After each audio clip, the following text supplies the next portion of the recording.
Di zaman Roh Kudus, siapa yang benar-benar memberikan pengampunan dosa?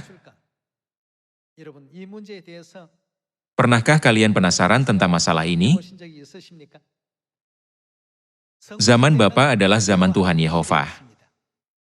Pada zaman itu, Tuhan mengungkapkan kepada kita cara untuk menerima pengampunan dosa melalui darah binatang yang merupakan bayangan dan gambaran.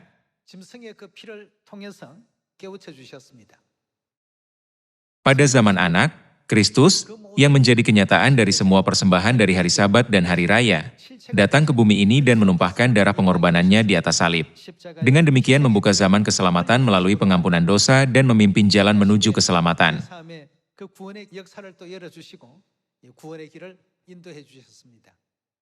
Kalau begitu, siapakah yang memberikan pengampunan dosa di akhir zaman Roh Kudus, ketika Dia dikatakan menampakkan diri kedua kalinya kepada mereka yang menantikannya? Bahkan di zaman Bapa, Tuhanlah yang menetapkan prinsip, arahan, dan peraturan untuk pengampunan dosa. Hal yang sama berlaku pada zaman Anak. Di zaman Roh Kudus ini, Tuhan juga telah menetapkan semua jalan pengampunan dosa, dan memanggil semua umat manusia untuk datang ke jalan pengampunan dosa.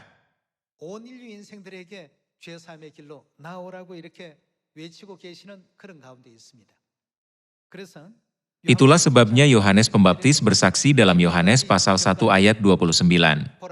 Lihatlah anak domba Allah yang menghapus dosa dunia. Di zaman Anak, Dia menyatakan kepada kita, siapakah sumber pengampunan dosa? Bukankah Tuhan adalah sumber pengampunan dosa di zaman Bapa juga? Tidak ada seorang pun kecuali Tuhan yang dapat memberikan pengampunan dosa. Bukankah kita adalah malaikat yang berbuat dosa di sorga dan dicampakkan ke bumi ini?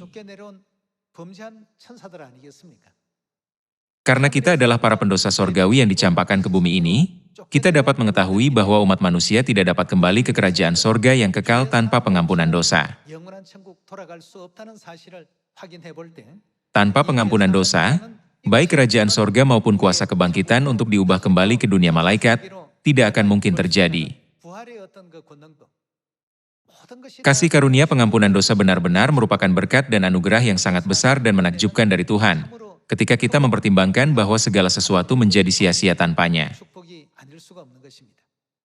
Lalu, mari kita pastikan melalui Alkitab, bahwa tidak ada seorang pun kecuali Tuhan yang dapat memberi kita pengampunan dosa. Mari kita lihat pengajaran dalam Markus pasal 2 ayat 1.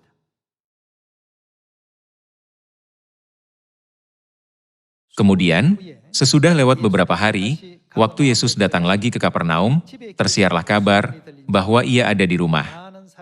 Maka datanglah orang-orang berkerumun sehingga tidak ada lagi tempat, bahkan di muka pintu pun tidak. Sementara Ia memberitakan firman kepada mereka. Ada orang-orang datang membawa kepadanya seorang lumpuh, digotong oleh 4 orang. Tetapi mereka tidak dapat membawanya kepadanya karena orang banyak itu, lalu mereka membuka atap yang di atasnya.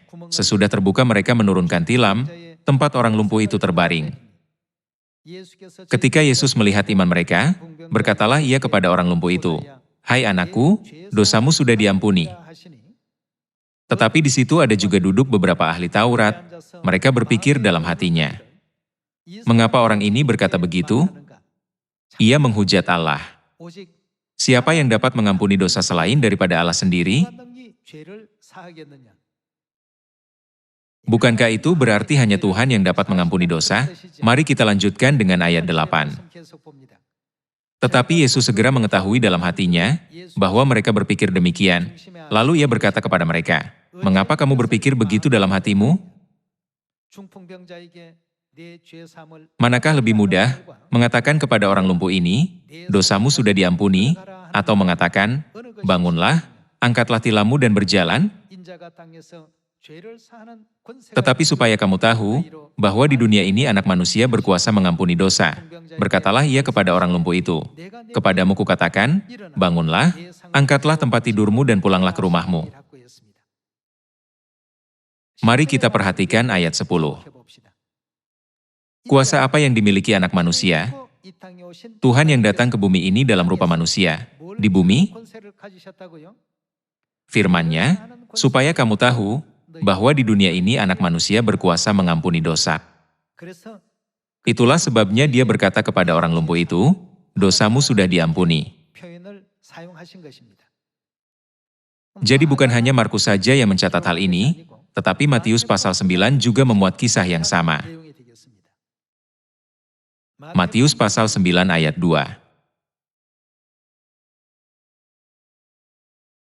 Maka dibawa oranglah kepadanya seorang lumpuh yang terbaring di tempat tidurnya.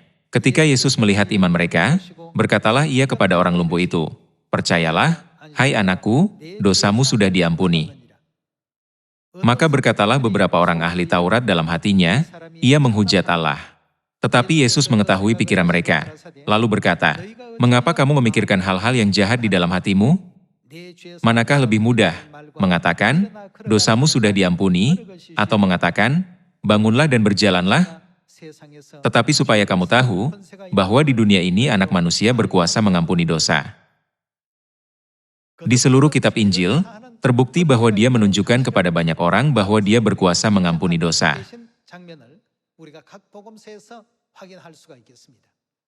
Di zaman Anak, Tuhan datang ke bumi ini dalam nama Yesus, membuka jalan pengampunan dosa bagi umat manusia, dan mendirikan jalan keselamatan bagi siapa saja yang percaya dan mengandalkan nama Yesus.